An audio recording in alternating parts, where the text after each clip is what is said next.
Ma never na say ma PENDREAM TV. PENDREAM TV there osia dem yopo. Abusia emre ene mre bia no e wo say ye kɔ abakosem na yekosua ade kakra. Wunim say ende nyame adawro ma abɛfo mfidi a aba ene abɛfo ntentan a abanti ene akwanya da hɔ ama onipa bia say ba bia abakosem hye bia no itminya e de beto public e magana fo enyina ehu na omusua abakosem mo bekaya yenuma ye wo ye from 90s ni 80s mo bani nyina no eye nkrofo a ye de abakosom dada ye ukrum ha oman yi mu omo de abakosom e dada yen efa Ghana abakosem ho firi Kwame Nkrumah so eba na enada bi mu try say omo besesa abakosem na omo de nkrofo bia be sisi ho big 6 ne ho ade ade abusua nyame adom enne no kore no abedadi yenko na yenkosua abakosem kakra ne yenhu enyoma ewo sumase enne sa Agyapadie document ya aba obi aka ho asem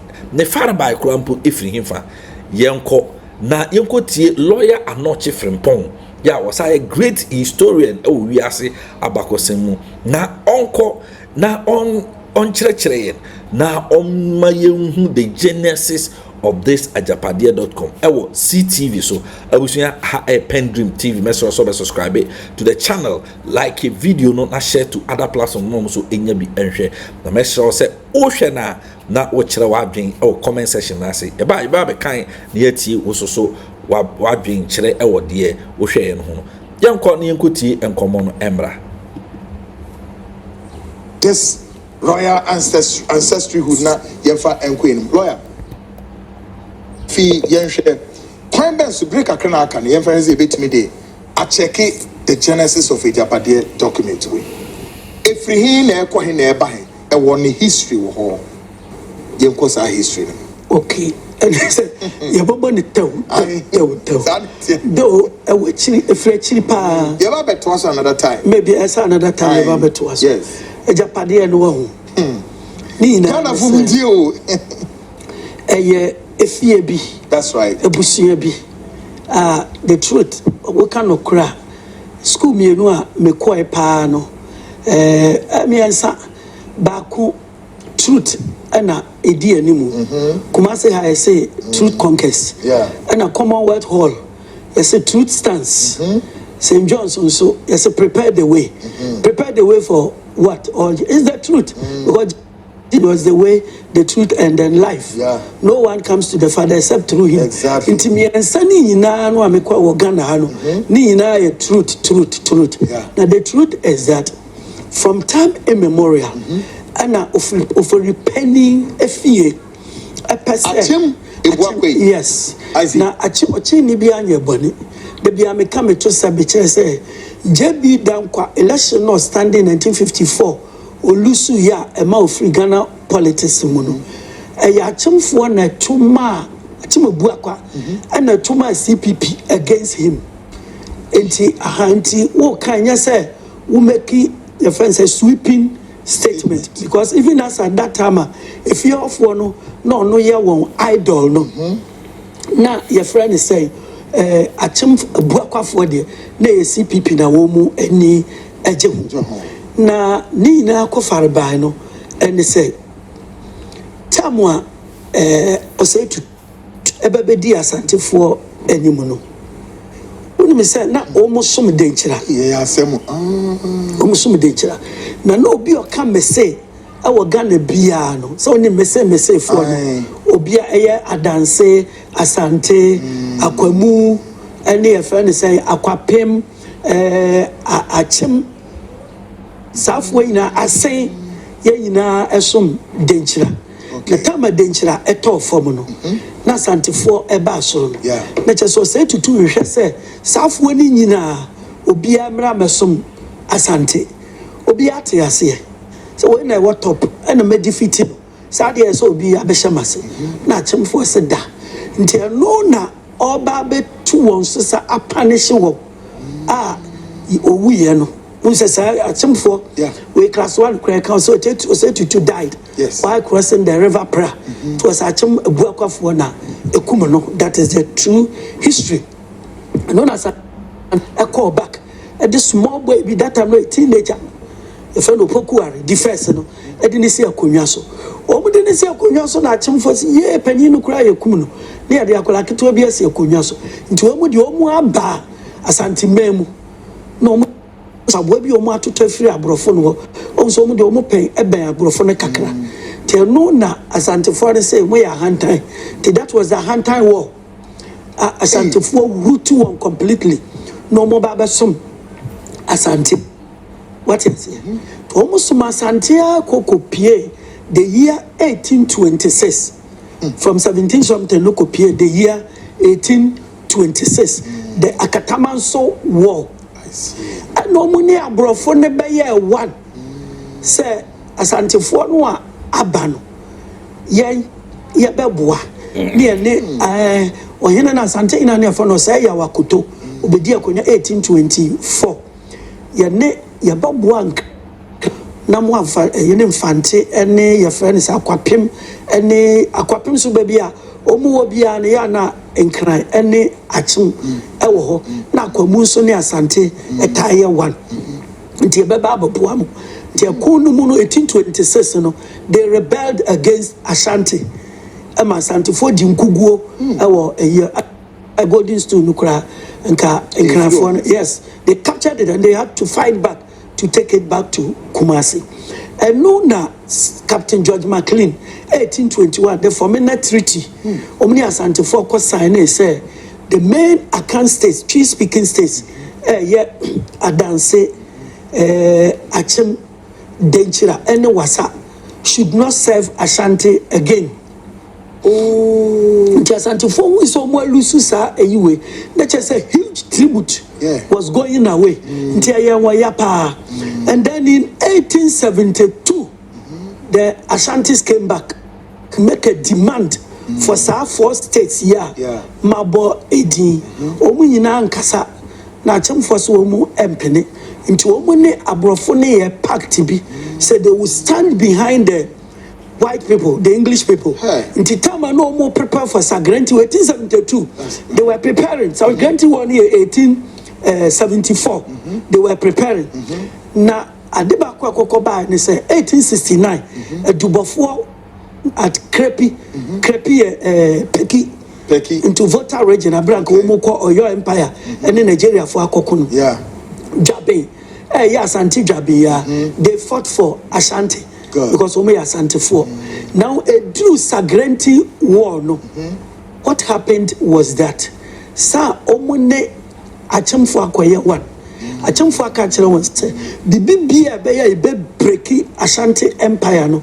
Ema na aye atofom kura ne be na Dwabe nsumia ne Kumasi.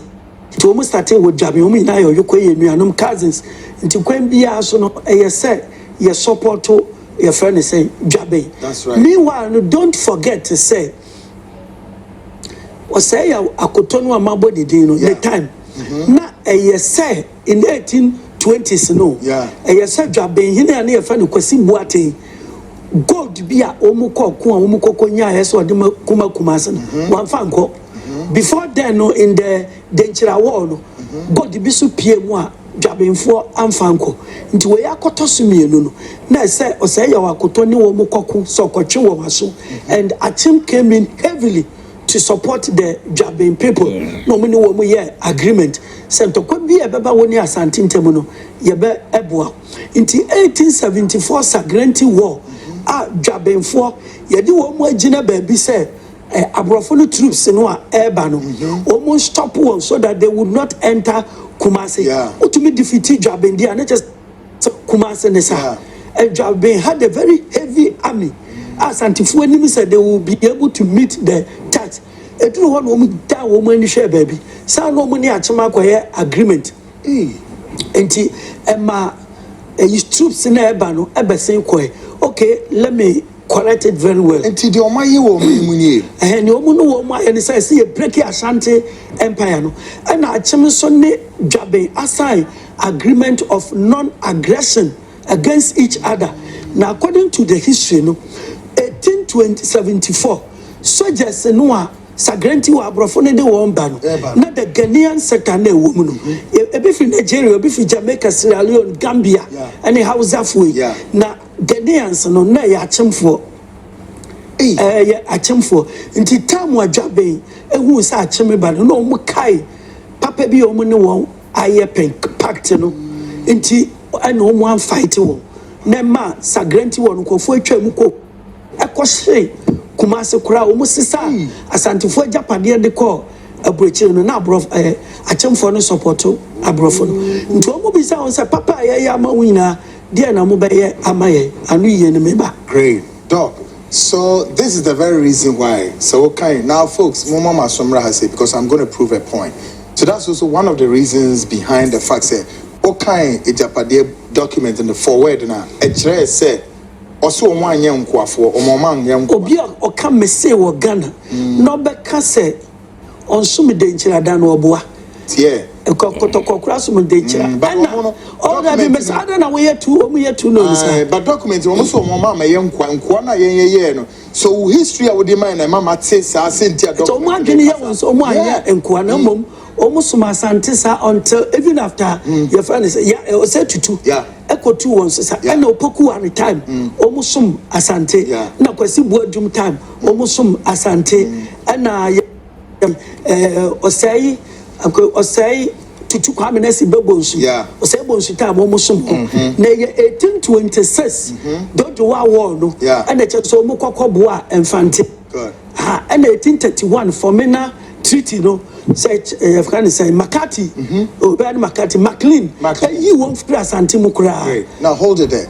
My checky document in the working fan checky document is a DNA airport or say to our future made up may kind Agyapadie document who will be forward forward or say to our future and made up of the present, our future made up of the present and the unborn, for whom this will, quote, will, unquote, of a nation is being prepared, to our foremost kin of repenting, the prognosis spread across the world, this world, for whom and to whom a sacred document is prepared.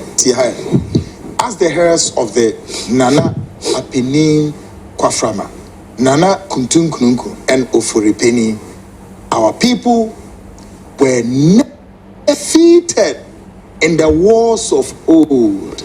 But in the Ahantan War with Asante and the Opokuwari, they were rooted completely. See, and now observe to Tunua Yecha Nitino Omu Ekumuno. Great. I say we were nobody's subjects, and yet after 1957, we were made to live in the shadows of the descendants of the people who never defeated us in war, while the Ashanti kingdom was uplifted to put us in the shade.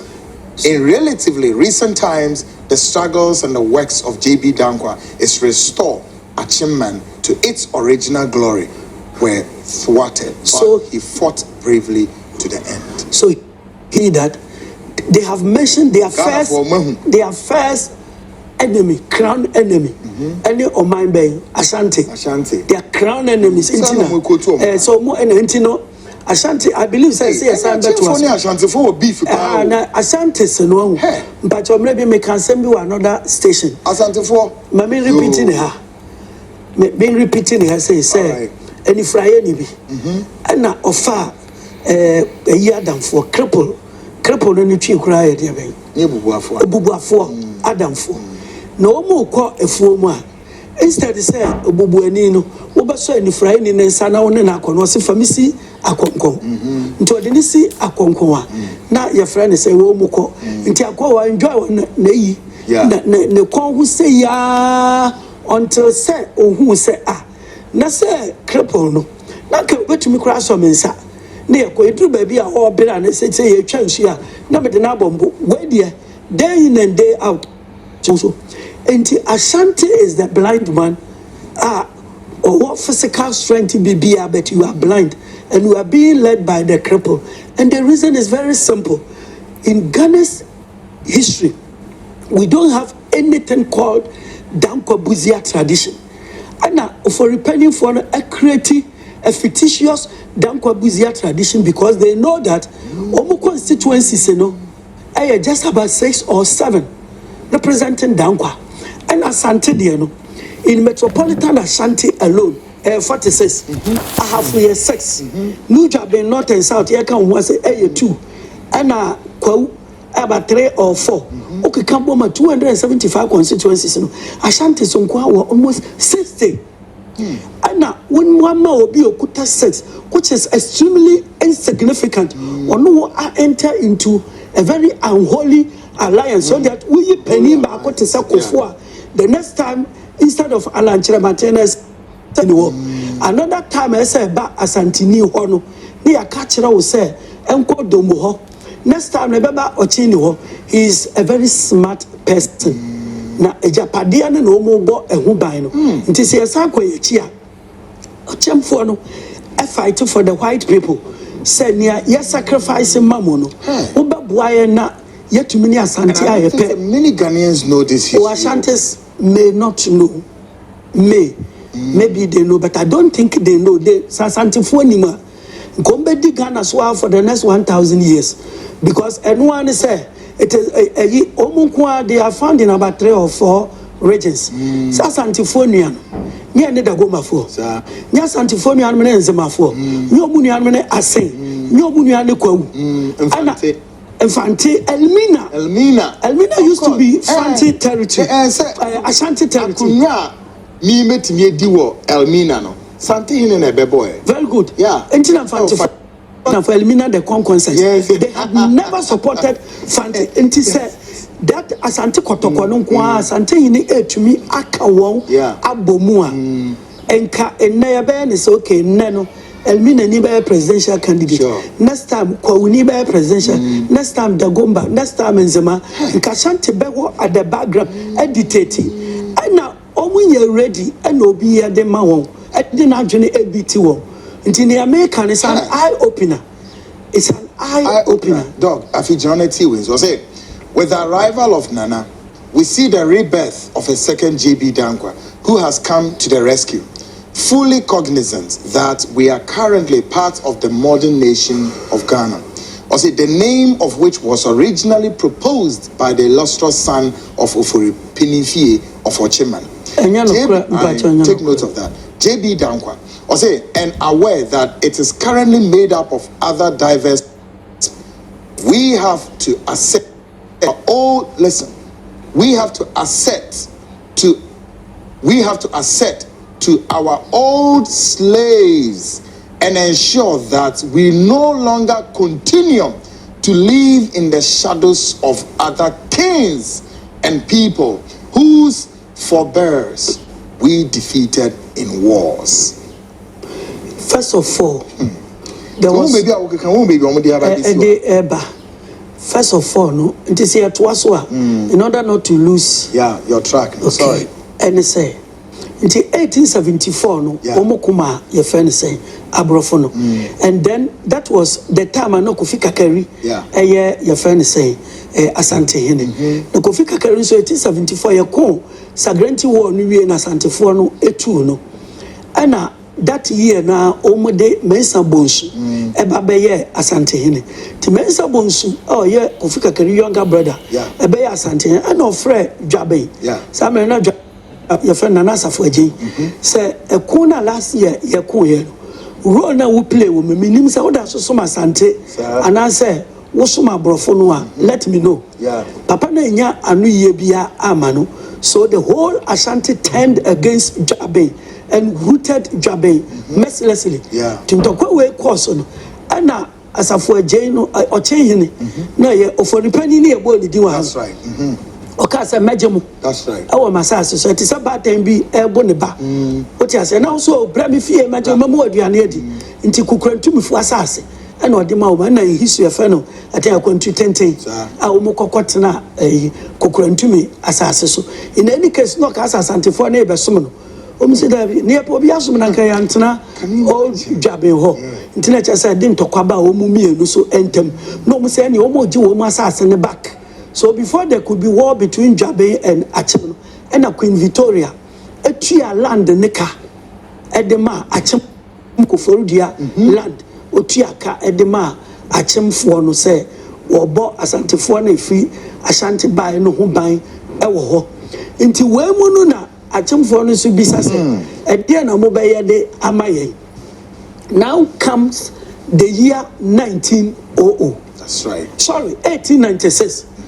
Tama 1896. Governor Maxwell Mutam Yakwache Prempeno. That's right. Achim brought a heavy army. Says Yakwache Asante for Hinu Kwadia, Samekahu, near Kobe, and Omukwache Asante Hine. And a friend say, Prempe defense. That's right. And then call Seychelles Island. Now, 4 years later, 1900, Frederick Hodgson. A course of Kwakope Golden Stone. Now, Chim raising an army of volunteers led by one Kwajo Fredia Achimai.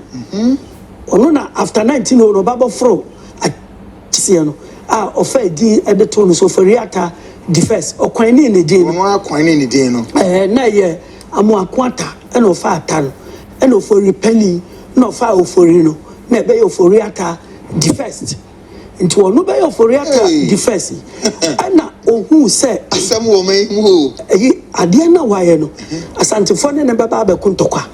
So 1900, he led an army to join the white people to go and search for the golden stool. That's right. Because for repaying fee for the purchase, the only difference between Ashanti and Akimono is the golden stool. That's right. It is a golden stool no bought Asante Fua. Ebema ye na betina konwa tuntum so. Nti yamwa abrofono. Anye ye no. No samba fura konwa no. Eno hu say Ashantis betimi abetu ase no so ne na akontokwa. What he said. So immediately what he did was that or then who could bought abrofono or be a member of the legislative council. And then another Kufuado kind but Chame didn't know Kufuado MPP presidential candidate. Kaswa rally, the last rally, also can stem the sound, the fear for no. There be a one who a politics, no money baby agina. A Kufuado's own west, and then or can pan everyone was say, say, yeah, any mabako say minty, or can go for fan say, a grow and to account the fear for the penny, and no ball, JB Dankwadi, and no ball coming chroma 18. Asante Kwano Wamo, but Asante consistently has been their sworn enemies. And I will be also who pass until Fuasamino. They don't like you. Into what we say, seriously? Yes, what we say, Aquamu, and Aquamu, Ayimo, Kofui, oh, Aya Asante, Omuni Asante, Jones are too funny, no woman you find. Only one they rather like the guns. Those days, normally Asante Foku in Tokwano. And they also like the Akwapim people. And in fact, they helped the Akwapims to repel the Akwamu. Tomoya woman now for Fuada. Koko si mira. Woman pens a mafuasa asem. So Kwame Nkrumah ezimeni. What you say? And your friend is saying, Mempasa Meji Jabu to the Mamenka, we understand near Babetuas. And Titamwa. Woman to me and for golden stool now, no for ata. And who said, Ashanti betumina na beku edifitino. So do you know what he started doing? Tell us. Oni abrofone one. God is back. I know ye they were legislative council said. A yet then a Ghana mind this kron to say prempe. The first wako Seychelles. And he said, Abrofona amfa prempe ansaya ma. Demonstration the basic and in.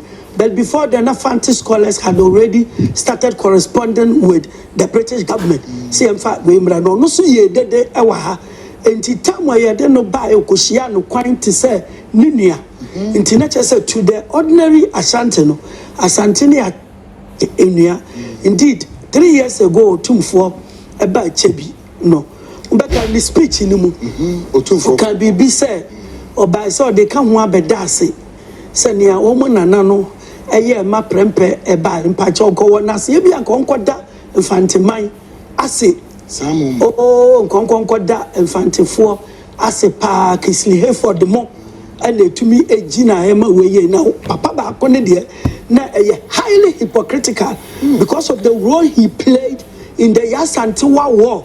So Rezi Amide Boa Brofone say Munkonkoji Asantefo Agyapadie no emfiri woni enu wo mu enyepe and anye ye no de no wako Boa Brofono pampe ne abo bibie gu ani so nti on the first of it no ubefi say odo nye dobi na odo nti tamwa we mu nyina ekoso no and omu hu say yentumi mfa eko eni Asantefo so ebium nti yenya adwen kese eno na meka no say yemfa ye hu nko politics mu nti say what for the 31st no can legislative council for the 32nd na o kan ho ana JB dankwa ede ne ho eba be she edu ede kufo ade wo nyina say da bia no yentre ni ye ho say ye beye ahemfo e wo Ghana. And the reason was that it was an indirect fight against Ashanti. Why indirect fight against Ashanti? Ashanti he believes that he's above politics, like the King of England or Queen of England being above politics. And I think for this share. When you make yourself above politics, then you are a very big state like Ashanti, so you can afford that. So, but in the case of yes, but a small state like Achimogbuakwa, Endru region, it's just like let's say Eastern region one small region, Akwamu or any hobby. Say Achimo Kotokumo, any Bosome, any Akwapim. So what you say, and your friend say Akwapim, woman but in the case of Ashanti, they control two main regions, Ahafu and Ashanti region, and also a capital of Eastern region, and by extension, and so Ashanti, and Omunia central region. Yeah, Omunia central region. Akuna Swedru. Okay. Ashanti for. Yeah. Tamwa or say to two. Konfanochika so wua me yemfa ne wofa since akunwa so ne yemmontram fa ne na nansi so ana agonafo ni bibufu ye omute wo ho omo ye friends agona so adurufo no ana brama yasikuma omo se Asantefo kuma se brama e be yakora ahemfo no wo ho no mu fi enti Ashanti is a very big, very huge ana we mu hu nyansa se kwai ben ye be fa so ye be dominate Ashanti and for that matter ye be dominate or my way. And then they took a step ahead. During the days of they raised armies to help the white. Now the war has ended. Inti young fire adwene bi amwa abrofono. O say won kwana na diamond war. Sir. Denchemo. It to go war timber. Omo royalties ni na 1939 to 1945. Ghana for bebre nim say there is an open secret document indicating, and everybody knows it, every history scholar knows it, they asked the British to use their to buy a jet for the British army to fight the Germans. Hello? Yes. Sika ye Buakwa mining nyina de Euphoria said bonjena monfanto jet, however small it might be. Na monkai yen say ne ya mamuni Asante antimi anye bi. Santen kwaso mkanti said debi move free or main mu anamo de ashayensa because 1925 Gettysburg Constitution estate said there should be what you call the Africanization. You should graduate the African to take a charge of his own affairs. Into Ombejayen or minor Amayen Debi, near Jamayen Debi dia and your uncle of a repenning fee eho.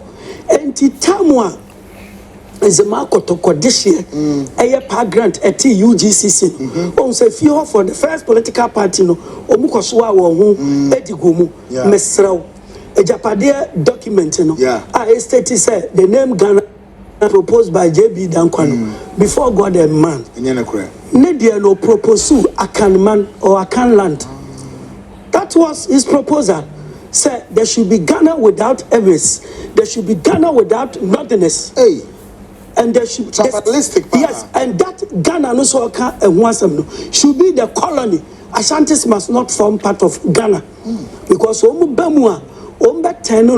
the old days of the empire into Asante and yes Gold Coast politics no and the UGCC no Abra Nkrumah ban omu serious trouble because Nkrumah wanted to extend the independence to everywhere, every part of the Gold Coast, Africa. And now we must say there be work around the colony, within the colony near Eastern Province, Eastern Region and Greater Accra Region, Central Province, Western Central Region, and Aseng and your friend is saying Western Province, Sefine and Zimane Wasane Ahanta. Into they didn't want Ashanti to come in, they didn't want Transvolta, they didn't want okay. Now business in Okra, so called business in the war, Sikanosono. Yeah, Bisa won't say, I didn't Santini any. Now Bisa won't say, West with all the scholars who more producing. I didn't know, and I didn't know Munka UGCC because the message was restricted to the people of the colony. And I'm not in a BA, I didn't in a BA on for Dr. Kwame Nkrumah who can a party as Santifo and Nkrumah came to liberate them, to open their eyes. And Kwame Nkrumah drew Kumasi or Chile, Nibishi, no see a chim for no. And then Pesa Santimai Beka Ghana Noa, we what building well. And Yamede Akufrana shows him, Utumiko Dim Kunimua, Mema Udi or Sa Chefua. Pacho wati.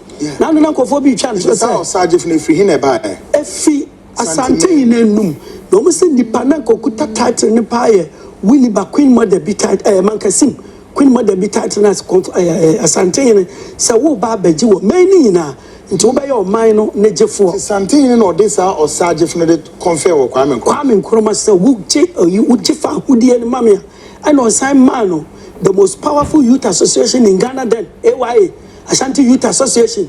Ana Vito Usu Araram Ponsan Kobo Disem Meta Kanya, Kwame Sanapo Kujantua Franklin, Jantua ko Tim Krumechi. I know to me Jefa Hudi and Maya, Mesrau, JB Dankwa proposed a name called Akanman. Tis a JB Dankwa be first leader of Ghana. Kamesra we are Nina Wutiemia, Kawon Kawo, we are Nina Wutiemia, one Kaho, we are Santini, and now Pununi Wutiemia, one Kaho, Womudiana Ketuano. Anna, Kwame Nkrumah man a ball well before I get there. It is a washer. Nkrumah by prisoner near the to Nino. Now, bro, for the person who created space in Madame Qua. Nanka Coco year day, Anna 1948 riots, no? 28 February 1948 riots, no? Yet Chiwomu na Watson Commission, Ma Abodia, Yakoko Fre, JB Dankwa, the doyen of Ghana politics. How do you become a doyen of Ghana politics when you were third in the rank within UGCC? UGCC the park grant in the tier. First vice, RS Blay, and the second JB Dankwa. Jadana, young Fred park grant, the doyen of Ghana politics. Near Koko Fred, JB, all because of the secret pact between the British and the Achimobua people. Now, Nipo frustrated one Kwame Nkrumah. To 1950, now positive action or declare na Yachim Nkrumah Koshemu wa year. What the statement JB Dankwa making was the wolf has been caged. The wolf has been caged. Until now, Nimiso Babe leader. After sa election, no, trouble by Ashanti because Ashanti was supporting CPP. And almost one to Coco, Kwame Nkrumah to Coco, and 1 penny almost Mati or free CPP, NLM by National Liberation Movement. National Liberation Movement, no, a buy no Mesrau. One Asante for and so MP at Chamfua Sementino. A brown Muja, Omunia Kwame Nkrumah, Omukofa, Professor K. Buzia. At that time, K. Buzia was an Ashanti man. CTV, Ghana's #1. Made up of Ashanti, Bono, and Ahafu.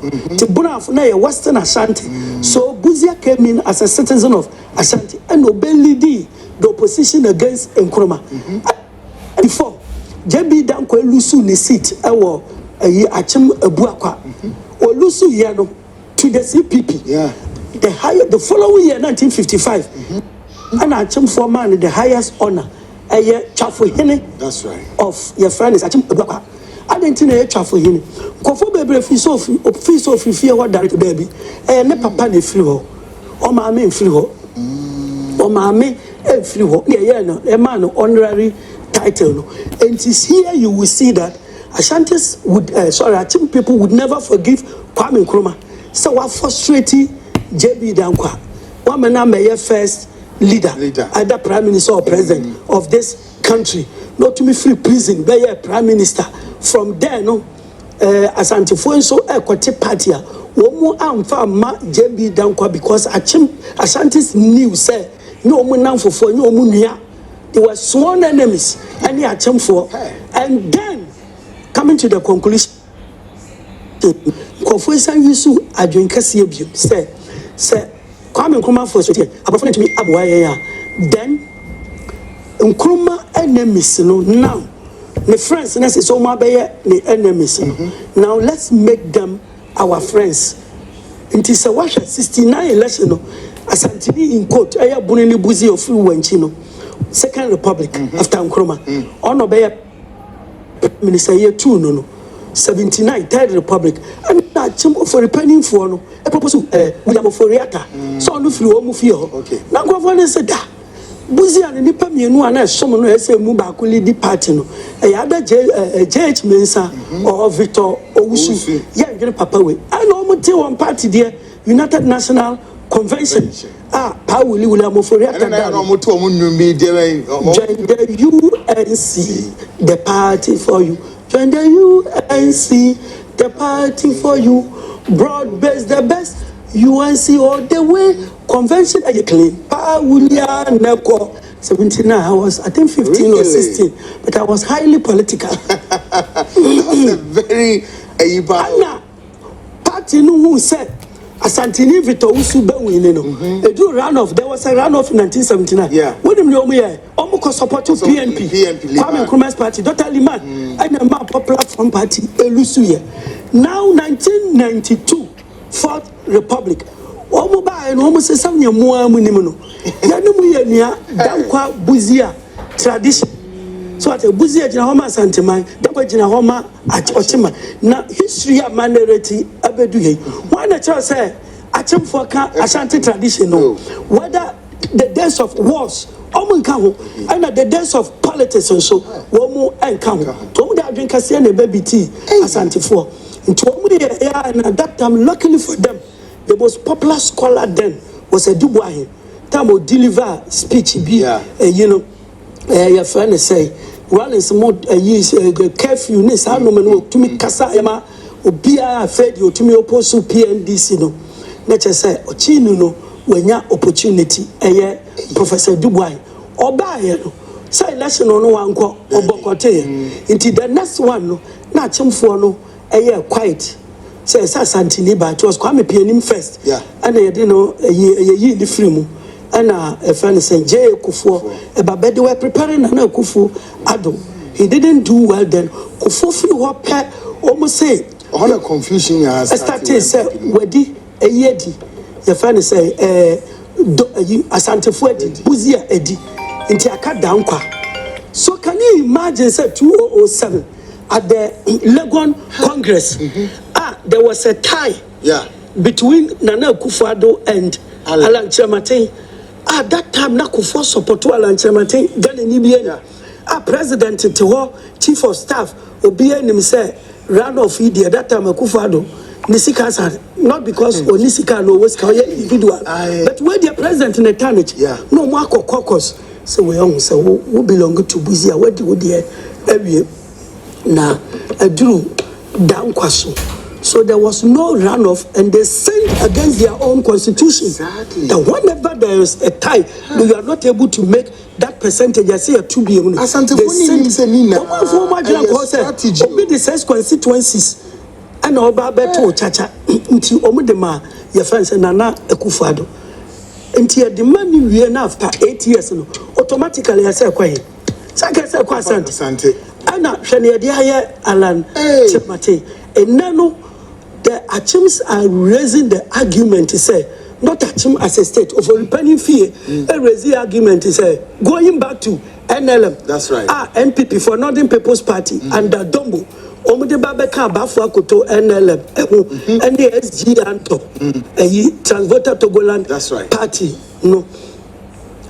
modi awie nti se modi e say kodomo domo no hwe no wan ene baumia because of Islam. But the fact is that sankayaka domo dia and yankasa bafo akoto domo and anto, so it should be Ashanti because baumia doesn't belong to that tradition. Baumia doesn't belong to, but at least why Mamprisini. That's right. Mamprisini for Niani the Goma for Mole Daban. It is a sadia, and then I catch him for them. Intinanka say, Bafua Koto, Dongo, and the SG Anto, Intinata Sankayasa water region. So, Eddie NDC Fuechi, if you are going by tradition. That's right. And we more to me a breaking Ashanti from Enzema, a breaking Ashanti from Ewe. I break Ashanti from the north, and almost say Dankwa Buzia. Anti a year or my number, yeah, we Agyapadie. But MPP is a walking contradiction. In the sense that Dankwa be and council, right? Read them all. Yeah, now I wish that people would challenge me so that at the senior president, we need to challenge it. President Becker, Fathers, it's not like Dankwa Buzia. Founders Day, Nasabi, Yamubi, Ekasayama, no one who said, and Yanokre, a BM and a President Becker. JB Dankwanati University of Ghana. There will be Casa and Yanoko, Sanka Satata Kwashe or Duko Bine, Aquapimini. I mean, this all tribalistic. And then I'll come away with Koforidia. So they have an agenda as well. And I want people to challenge me, so I'm not your chancellor, who get scholars from everywhere to back what I'm saying. Say, oh, my number, Agyapadie, and it's a 1 day here. Baumiano. Inti just about we are your candidate and no more Bobby Biagua Santa for any so in a home domo. Baumia through on Bacassa, Muddy by and share because because I can't go to Ashanti again. They have impoverished Ashanti forever. Auntie not in the finance minister. Asante for after money. Who said near the Atremo? Man, no baby. Money or Agyapadie. I need to soon as a CPP, sorry. Nakasante so CPP. Yes, Asante, so CPP, no emu. Asante so CPP. I'm not your presidential candidate. Yeah, Obi Bisa question was it. Osimi Bisa was who killed then Santehene Nano Obrieboa? Obrieboa. Yeah. Oh, I doma for an enokumu. I see. Na Sante Fosukum doma here, a friend doma. Tama omukumu no no say tutu abehye akwamu se no wadwane afridencha abehye akwamu ho atoa na danfo konfa noche to omu ba no na sasasaku ma omu soldiers 500 600 no catch on so omu ni camera kra emeto modern weapons no omu ni domafo nkoko to omu kwa no omu ni domafo kokoko ye and omu pam won free sumtreso no omu ko baby omu akoye na part so ko Ivory Coast Germany. Good. Mami ka message say Daniel Ade say love you Kweku anen. Nana Jim say Kweku you've done well. We say Bestmark GC say good evening Kweku. Wendy say great job to you and the team as always. George Apio say please ask him okay and maybe Sana Dixon Kumar say is CTV on DSTV? I guess not. Nana Boacho say hey Kweku you would always go and uproot the roots. We are really enjoying the program and learning the hidden history. God bless and good work done. Jalifi Asid also I have left this current MPP party. Why have you left them? But as and the moment we say history near down baby Agyapadie document no I feel the I am na sunu kisna once I shall make a Ghana from Memfa MPP as a party in my document you eye nipa ko bi kitwa Agyapadie eno mo petumi eno mo de Ghana no ebesi ho se ekwan ya de Ghana ne befa so now the conveyor vehicle to that of so many say tumi no de Agyapadie any MPP no Agyapadie document ni o blueprint and so ano the conveyor belt no the the party MPP omu use party ni keke. Yeah, smart. Because you have so many constituencies. Exactly. And so many friends. Alliances. Well, I'll say, Mr. Anochi, you are too much. I'll say, God bless you. Richard Ashonga, Kwashima no different ebae. Maminka message kakra me to me. The rest in the basic. I'll say, hello, Kweku. I'll say, I'd like to pose a question, Mr. Anochi. Would he be open to partnering with Mr. Nana Bediakon to preferred choice of the youth considering no, I will not allow that. Something will be coming very soon. Call Thomas and we'll say Ghanaians are all talk and no action. Chairman Mao said a revolution is not a tea party. Enough of this nonsense. Alan isn't Ashanti, his mother is from Elmina. It's not true. David Abofre just so area. I see. And you know a worry a fancy man. Okay. After Alan. Now the mother is not from the mother is alive, not from Elmina. Mame Asante. Great. We all say salam alaikum. Kweku. I didn't know here. TV, fridge. Surely goodness and mercy shall follow you all the days of your life, and you will dwell in the hands. Allah is always is your shield, and nothing bad can happen to you. Please calm down yourself. If the elders or the NPP can't tell the dogs to be manned and mindful of their language, our lions too are ready to counter them. Our silence doesn't mean cowardness, but means anger and preparedness against their excesses and ineptitude. Prince from Tamale. And on the Baye, Tamale 4, look forward to something. You see why I will never join any security service, even if I will be paid 10,000 per month. Good evening, Kweku Anan, and I'm Ernest Kwanzaa Jr. from Dansuan. Please invite, I'm sorry, that person I can in you be a meeting invite them. Good evening, my brother Kweku. Did J.A. Kufuor know all this? I am Bernard, a.k.a. I think he was blind. Exactly. I said, Brakweku, all what the man saying at Drabin Ashanti is true because I am a Drabin guy. I've heard all these stories from say Kenya and some show may move. Hi, Kweku. You are a strong and brave from Airborne man, Kaso Iron City. Okay, let's go down and read many of these messages.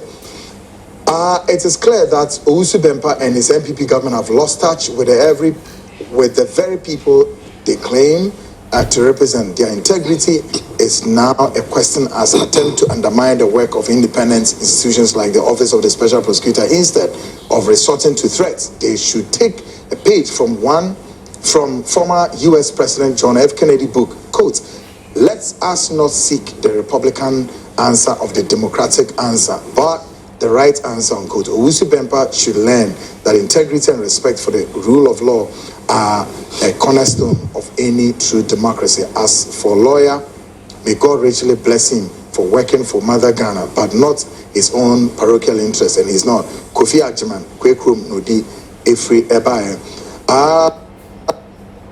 More fire. Eternal no dia to twat was it. Monzio, a man, but I feel so energized today.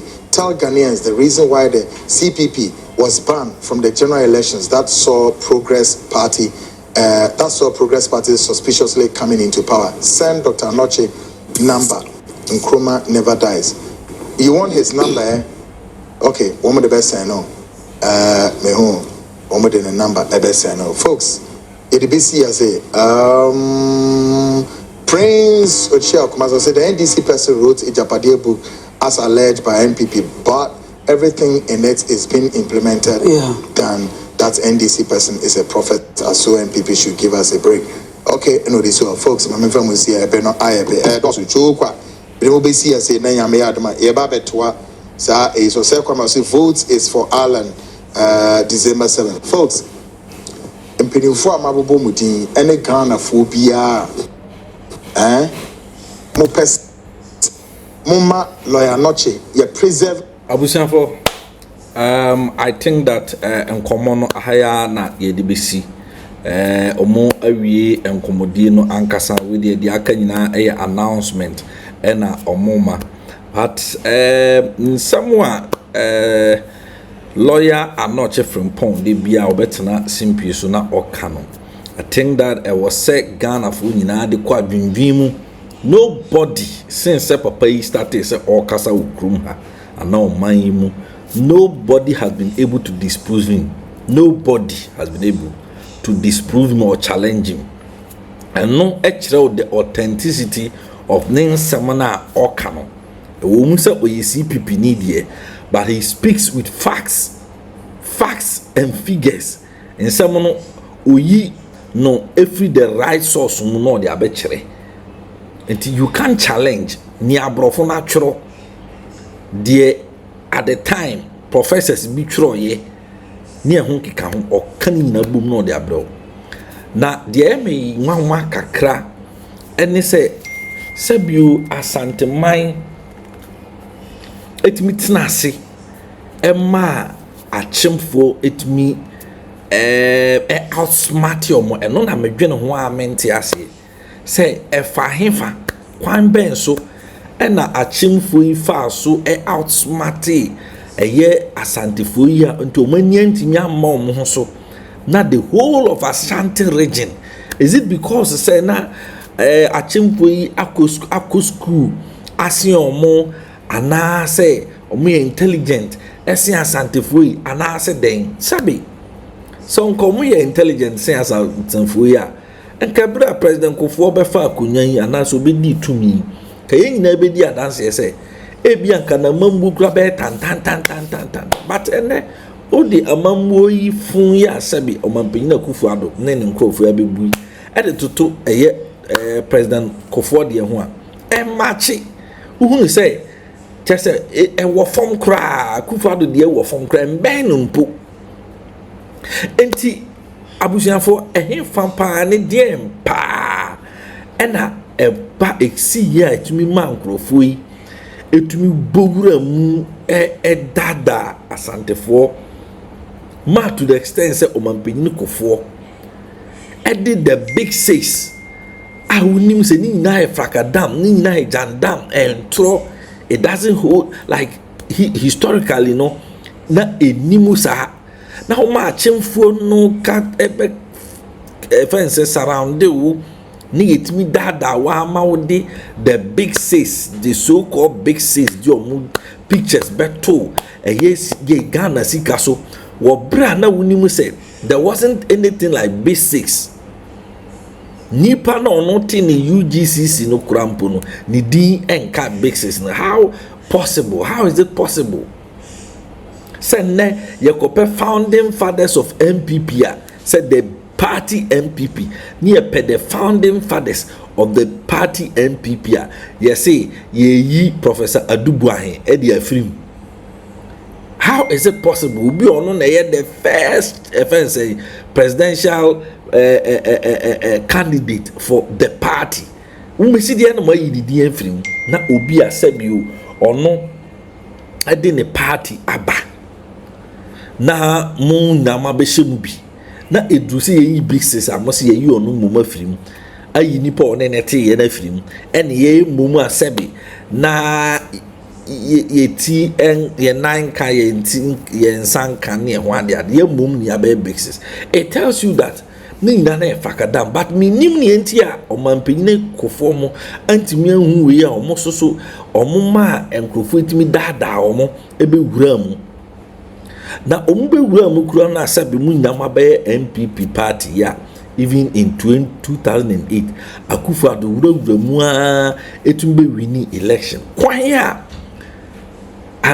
achemfo etimi fa so dada asantefo wura mu to make sure say asantefo foundation na ewo MPP no be breaking nyina na omatumi nya the grips of the party said ye be ya omu wini tumi a ometumi use tumi no the act suppress asantefo no party ni na omanhu sa de we asantefo ntumi hu sa de we na omu use asantefo na the kuti omu ankasa omu general secretary the only Asante man in the party,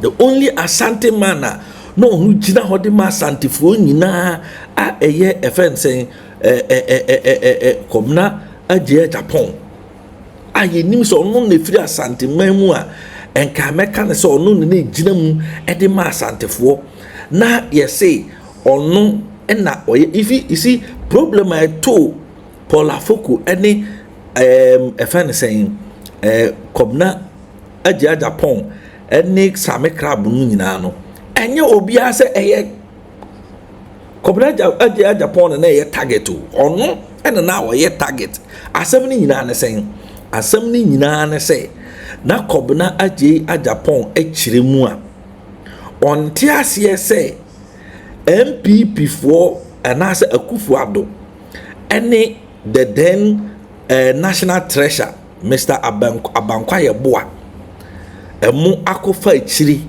create account to be as account no in the name of the MPP na sa account no onu general secretary ni signature enka ho chairman Paul Afoko ni signature enka ho grofo mu signature eka ho eye onu kobna offense Abankwaya Boa no ene Akufo Addo no ankasa ni nua Ken Oforiata eno mo ye security to that account omo ko aborochire na omo ko solicit for fans na enwa ade a instead of so omo de beto party coffers mu no na omo de akoto sa account no na eno na omo use di adwuma eno na ema kobna dia Japan say na de na ekoso party no say ye say general secretary ma betra party na ma ye simpapanyini nye ko bia minim tika sam ne ho ade onti na che say one party ni tinae no na e wo se Paul Afoko mu nyina ne ya adwene ene say Akufo Addo mo yes akwawi ye betata no omu sheda e mafia no che so no na ya santini a se do betimi aginam agye party na say like why entem ginafo ama party no ni asantefo no e na Akufo Addo mo hu ye no mo di ono ankasa ni kromfo onu ankasa na busuafo edi betata no be sopa no twantroto no so saa na yedi tu na de so ena mo kofa enkrofo a ombetime control mu biti say jombo adumu ebe hyehyehye o manan busuafo se mu nyam di adanse se ekowi akire no Agyapadie document no se na jombo adu din wom wakan a ubehu di adwuma na omo se omo de jombo adu ebedi eche so omo be yi asantini na no e pillar o party ni mu no efimti party na nkasa as MPP New Patriotic Party no omo sheda etumi fa kwan bi so capture party no eje party no fira asantefo ne nsem ansa no mudi ko wini power ti so ube steady na nsem bia eye voice eyi honorable Chei Mensa Bunsu ne voice bi leaky ya no ka say omo ye mistake time wa nke wo say omo de omo nan si ho nanka omo tumi challenge Akufo Addo e wo ni nsem hunu a wo di no omo amfi no e na adidi mu ama enne abuaka omo sim abusua abuaka omo sim ene enne abusia eni ene ena nkrofo etimi abawuram agye party no ede awuram awini power ena ma kenten bibia na afei ya yi defense asantefo na they can be loud asantefo na they can control them kofo mu side honum no ya yi omu nyina afirim ena yakofa omu asebi omu no omu amu nheda nya asantefo people to say napomo ene chama wuntumu ne yedi o ma be hyehyem ena afi ye control mo ene ye control mo ena mo disika tom no mo control mo ene se ne hwebe bia bedu ene MPP party no utwumu tan ekosoro ne sabe betem ekoye pekrampa akodi achemfo nsam it will take them a whole long years answer MP and asantophobic magic party na from because ene ye kasika hwan mo nchen na wo sika hwan mo nchen na wo they can pay their way through with my powder asantiman wo e di sika wuro ma tuatua mo nkrofo e komo de omo omeje be bowra north akutuatua omeje mo ko first ka no he no musika nyina ya he achimni ba akusika dos se MPP for first asante for MPP nyina o kom sika boma enso achimni ba ako ni sika enso ma capture bibia na moto and ma hwe ha ya hwe bia ne mo de party no abedu mentiasie asante for mentiasie why so mutimi atena ho man group ay mo frakadam agege mo adadam well abusia ya de be kan na se Ghana ye nyina ye mayani enna honom. This is the reason why I say some of this history no I was say abribia na ye koni ekosua yensua ene abefu efidie ne abefu ntentan abaini ehun kika onde ne obiara ntumi fa no kore ensie Ghana ni bia no kore ne hye ebepie first no ye ni platforms ye ni first social media enti no enya ye ya no mo books na ka ubenya no kora no ma capture omo de sisi unya omo kuta bi so no omu ni platform a omo de be kasa ama Ghana fo hu no kora no enti ni akama no mo kasa bo ahye mo yem na mo si ho enne social media da romanti babia yebetumi de no kora na abeto ama Ghana fo nyina ahu abusia aha PENDREAM TV best also be subscribe to the channel, like video yi ema me na share eto ho ma afoforo so enya bi enhwe na wa adwenkyere bi a order to comment section no ase e de amayen PENDREAM TV ese edamu yopo ya mobo wo Ghana etisika so o ma enya ohia mai nenam amamu a enkoyie enti no ekom de the country where I come from, the truth is irony. Just like animal farm, justice mean inequity. So who go say the truth? Who go say the truth? Christian can say silence, Islamic leaders silence, kings and queens silence, traditional leaders silence. So who go say the truth? True, justice. We are them go get so confused the call. Now by area why no better. We are them go get so confused the call. One guy's area why no better. Who go say the truth? True, justice. Who go say the truth? True, justice. Oh, he need to know see what's so. Na your friend on na yen kamasem. Onipa bi obeka na sembia. So antwan kwa obechu etu. Everybody was afraid. And until Nanantuma Kotiti Ajanai, once na board dumping one anachi. But who go tell the truth? Nanai or say me, Nanso bien peso beka wasam because everybody is afraid. Anya safwe muayini, akuku drofo nyina danima. Who go say the truth? True, justice. Obiadra konson so to grow your mansa to me be a cacobrafo. Efo anyina ye, efo when you ye. Na so kutrata down na so be dia back or why no keke.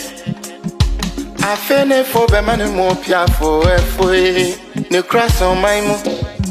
Anya safwe muayini akuku drofo nyina danima.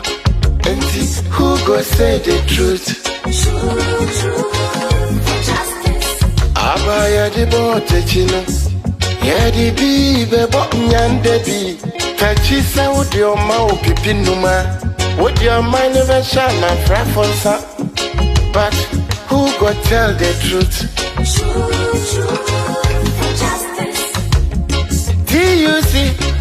silence, even journalists silence. Oh, then who go say the truth?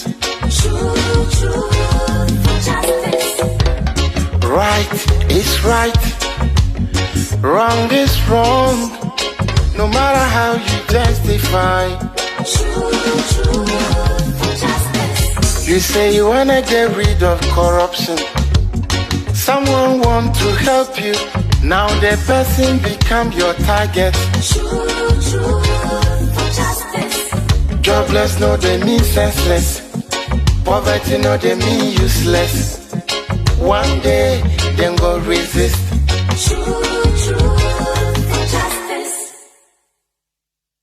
Manever I say ma PENDREAM TV. PENDREAM TV there, I see them yopo. PENDREAM TV. Nyamishia opani edumakesia oye. Debi amishia o YouTube and all other social media platforms. It's Ramomongo follow PENDREAM TV. Very fantastic talent. Doing a lot of the channel. Dedi kama mamena PENDREAM TV ase. Na so far so good. Say open online portal e wo Ghana. Ah nipa share, nipa follow, nipa comment here. To my best of knowledge, without any biases, PENDREAM TV.